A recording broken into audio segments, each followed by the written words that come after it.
అందరికీ నమస్తే. నేను మీ Jhansi. Welcome back to my channel Andhra పుట్టిల్లు తెలంగాణ అత్తిల్లు.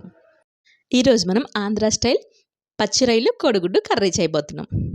పెళ్ళైన కొత్తలో ఆంధ్ర ఆడపడుచు తెలంగాణ వదినకి ఈ కర్రీ నేర్పించింది మీ అందరి కోసం ఈరోజు నేను చేయబోతున్నా.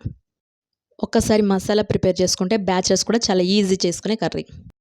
ముందుగా స్టవ్ మీద ఒక ప్యాన్ పెట్టుకుని 3 టేబుల్ స్పూన్ ఆయిల్ వేసి 1 టేబుల్ స్పూన్ పసుపు వేసి బాయిల్ చేసి పెట్టుకున్న ఎగ్స్ని కూడా వేసి గోల్డెన్ కలర్ వచ్చేంత వరకు వేయించి తీసి పక్కన పెట్టుకోవాలి. అదే ప్యాన్లో నీట్గా క్లీన్ చేసి పెట్టుకున్న పచ్చిరొయ్యలను కూడా వేసి 1 table spoon salt, 1 table spoon అల్లం వెల్లుల్లి పేస్ట్ వేసి కలుపుకొని రొయ్యల్లోని వాటర్ అంతా బయటకు వచ్చేంత వరకు వేయించుకోవాలండి.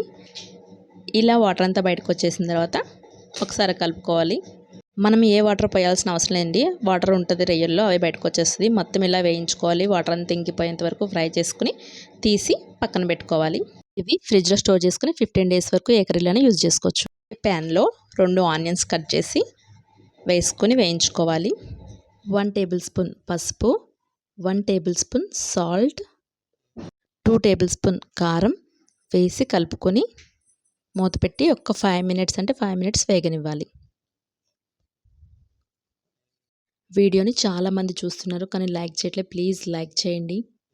మీకు ఇంకా ఎలాంటి రెసిపీస్ ఏమైనా కావాలంటే కామెంట్ చేయండి. తప్పకుండా మన ఛానల్లో ఇంకా చాలా రెసిపీస్ ఉన్నాయి, ఒకసారి చెక్ చేయండి. ఇలా ఫ్రై అయిపోయిన తర్వాత 1 కప్ ఆఫ్ వాటర్ వేసుకొని కలుపుకొని ఆల్రెడీ మనం ఫ్రై చేసి పెట్టుకున్న ఎగ్స్ని ప్రాన్స్ని కర్రీలో వేసేసి కలిపి మూత పెట్టి ఉడకనివ్వాలి. అంతవరకు మనం మసాలా ప్రిపేర్ చేసుకుందాం.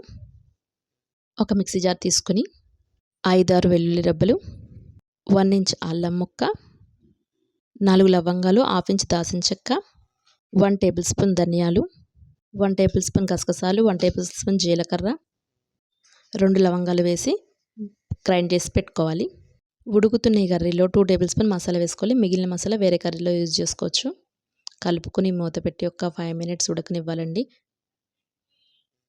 ఇలా ఉడుకుతున్నప్పుడు మసాలా వేసాక వీధి అంతా వస్తుంది స్మెల్, చాలా బాగుంటుంది. అంతే, అయిపోయిందండి. కొత్తిమీర వేసి దింపేసేయాలి.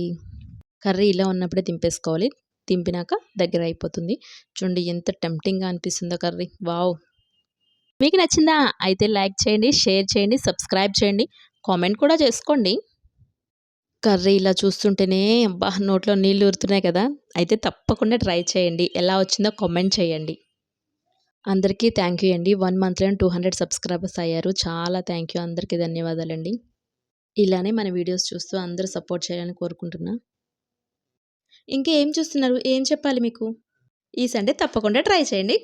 ఎలా వచ్చిందో కామెంట్లో చెప్పండి. మీ ఫ్రెండ్స్కి, రిలేటివ్స్కి షేర్ చేయండి.